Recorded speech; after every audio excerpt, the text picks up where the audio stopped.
श्रद्धाशील बंधुओं एवं श्रद्धाशील बहनों, पिछले कई महीनों से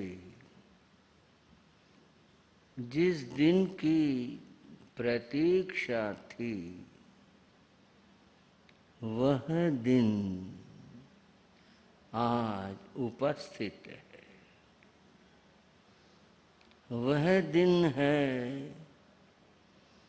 चातुर्मास के प्रारंभ का दिन। आज चातुर्मास प्रारंभ होने जा रहा है।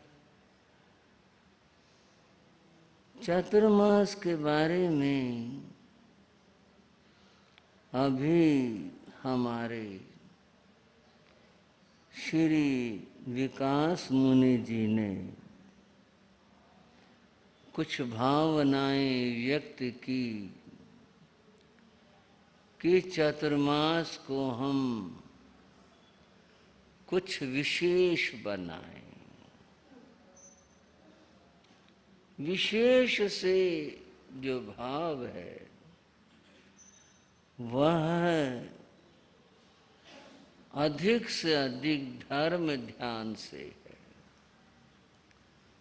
कोई स्पर्धा नहीं इस बात की चातुर्मास यहाँ का श्री संघ सौभाग्यशाली है, करवाता रहता है, होते रहते हैं। बस इतना ही भाव है। चातुर्मास में अधिक से अधिक धर्म ध्यान हो। बंधुओं, हमारे श्री वसंत मुनि जी ने आज अपने प्रवचन में गुरु की चर्चा की। उसका कारण है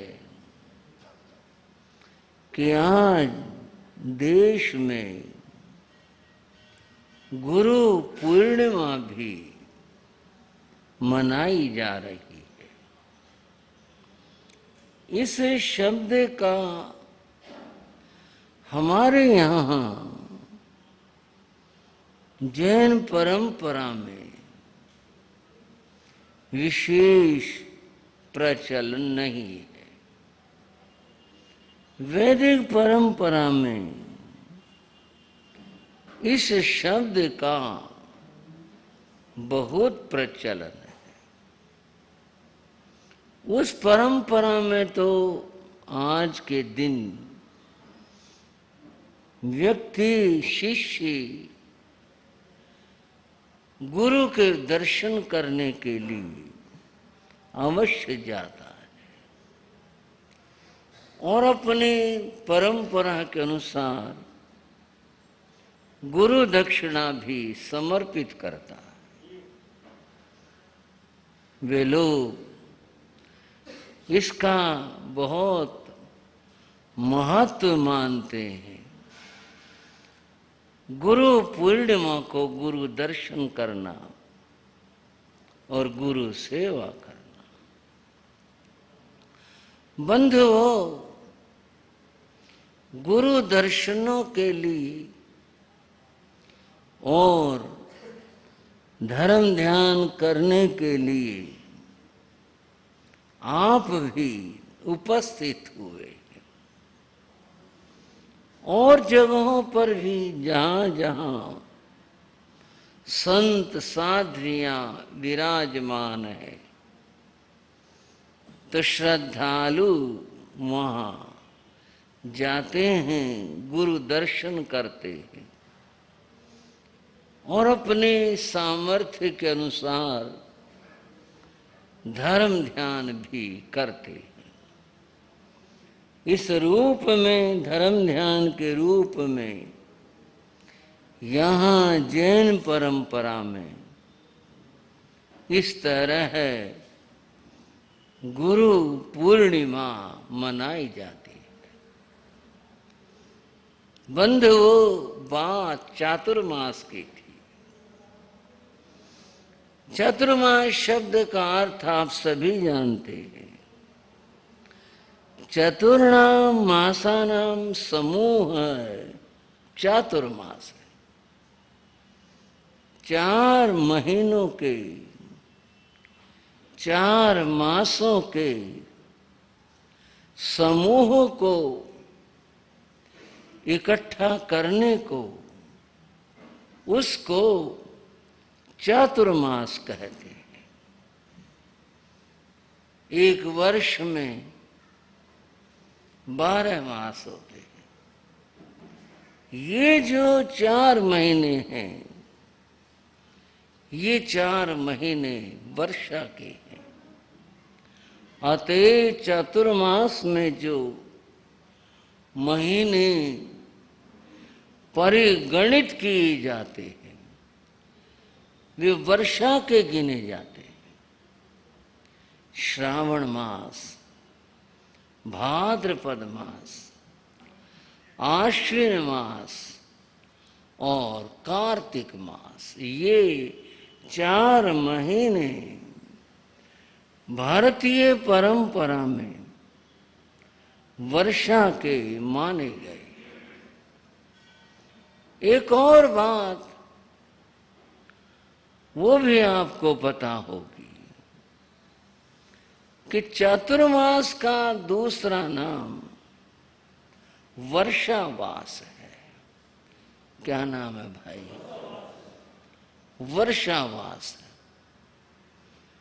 वर्षा काल में, वर्षा ऋतु में एक स्थान पर रहना, निवास करना, उसका नाम वर्षावास है। शास्त्र में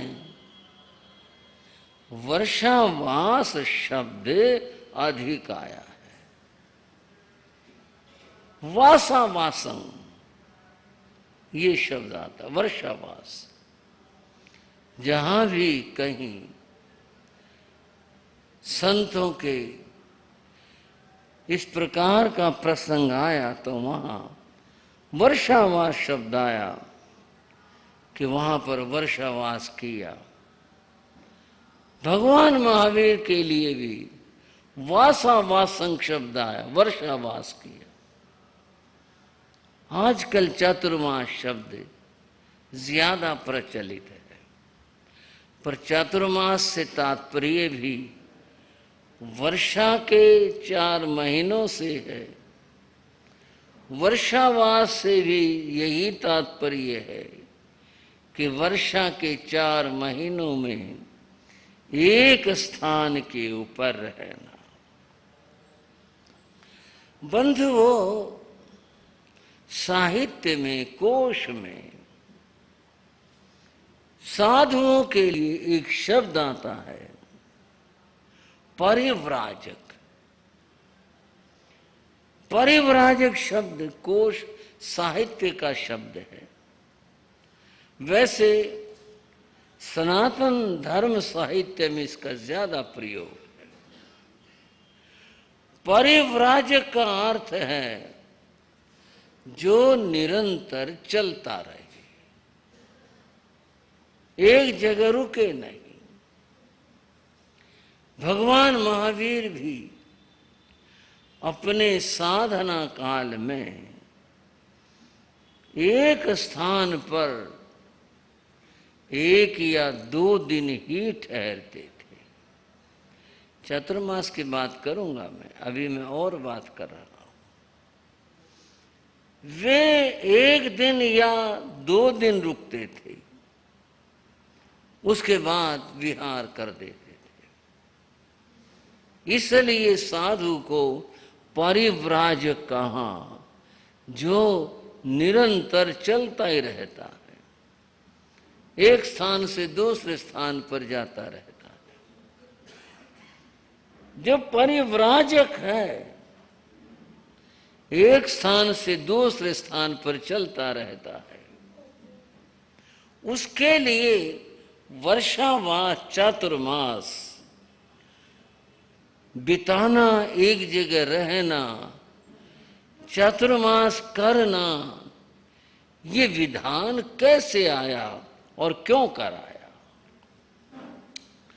जैन शास्त्रों में कल्प सूत्र में साधु के 10 कल्पों का जिक्र है। वो जो 10 कल्प हैं, कल्प का अर्थ यहां मर्यादा होता है, नियम होता है। यूं तो बहुत सारे नियम हैं संतों के, साध्वियों के, लेकिन अलग अलग प्रसंग में अलग अलग नियम हैं। 10 कल्प का जिक्र कल्प सूत्र में आया, और उसमें कल्प सूत्र में जो जिक्र आया, उन 10 प्रकार के मर्यादाओं का जो जिक्र हुआ, उसमें एक आया मास कल्प। मास कल्प, आप इन बातों को श्रावक श्राविकाएं जानते हैं, प्रसंगवश थोड़ी सी बात कर रहा हूं। मास कल्प यह है कि चातुर्मास से अतिरिक्त जो समय है, उसमें साधुजन एक स्थान पर अधिक से अधिक 1 महीना ठहरते, और ये 1 महीना भी चांद्रमास होता है। आप कहेंगे ये क्या मसला बना? मसला है, जैसे फरवरी के 28 दिन होते हैं और लीप वर्ष में 29 दिन होते हैं, बाकी महीनों के 30 और 31 दिन होते हैं। भारतीय गणना में बंधुओं, एक सौर मास होता है, एक चांद्र मास होता है। सौर मास वह है जो सूर्य से जिसकी गणना की जाती है। चांद्र मास वह है चंद्रमा से जिसकी गणना की जाती है। सूर्य से दिन बनते हैं, चंद्रमा से तिथियां बनती हैं। तो जो चांद्रमास है वह 29 दिन का होता है, 30 का नहीं होता। इसलिए साधुजन एक स्थान पर चांद्रमास, चंद्रमा का महीना अर्थात अधिकतम 29 दिन तक ठहरा करते हैं। उसके बाद फिर वो प्रस्थान विहार कर देते हैं। साध्वियों का कल्प इससे द्विगुणित होता है। साधु 1 महीना ठहर सकते हैं चांद्रमास, और साध्वियां 2 महीने ठहर सकती हैं। अब ये छूट उन्हें क्यों मिली? ये तो बड़े विचार हैं, बहुत ही तो फिर चिंतन का विषय है। इस समय तो सारी बातों का विचार चिंतन कैसे होगा, बस इतना ही समझ लो कि ये विधान है। ये जो 1 मास का कल्प आया, ये आया 1 वर्ष के 12 महीने, उनमें से वर्षावास के महीने अलग करके जो शेष काल बचा उसको शेष काल ये कहते हैं, उसका विधान है ये। वर्षा के जो महीने होते हैं जिसको वर्षावास कहते हैं, वह 4 महीने का होता है। 4 महीने साधुजन एक जगह रहते हैं। अब जब बात मैं कर रहा था और कह रहा था 4 महीने की, ये कोई स्वेच्छा का विधान नहीं, अपनी मर्जी का, चल भाई अब तो है ना यहाँ इतने दिन रुकेंगे, ऐसा स्वेच्छा का विधान नहीं है। ये विधान है, शास्त्रीय विधान है। वर्षावास करते हैं, शास्त्रीय विधान है ये।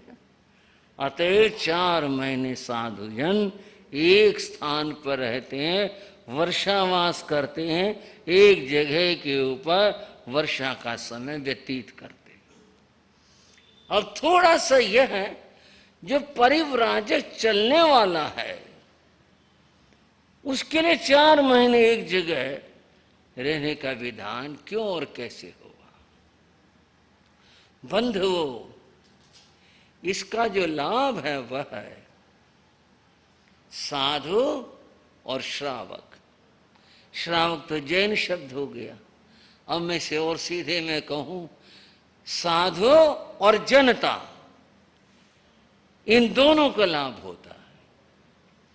साधु को लाभ तो यह होता है कि साधु जन जो चलते रहते हैं उसमें कई बातें, जैसे कोई लंबी तपस्या है, जैसे कि कोई स्वाध्याय विशेष का प्रसंग है, वो अगर नहीं कर पा रहे हैं तो वे चातुर्मास में एक जगह रहकर लंबे तप की आराधना अथवा विशिष्ट स्वाध्याय आदि उसकी साधना कर सकते हैं। ये साधुओं के लिए हित की बात है। और जनता के हित की बात यह है कि संतों का सानिध्य प्राप्त होता है। क्या प्राप्त होता है? श्राव को बोलो। सानिध्य प्राप्त होता है। ये सानिध्य बड़े काम की चीज है। सानिध्य के माने बताऊं आपको, सानिध्य के माने खाली पास रहना नहीं होता। सानिध्य कहते हैं वृक्ष के नीचे खड़े होना।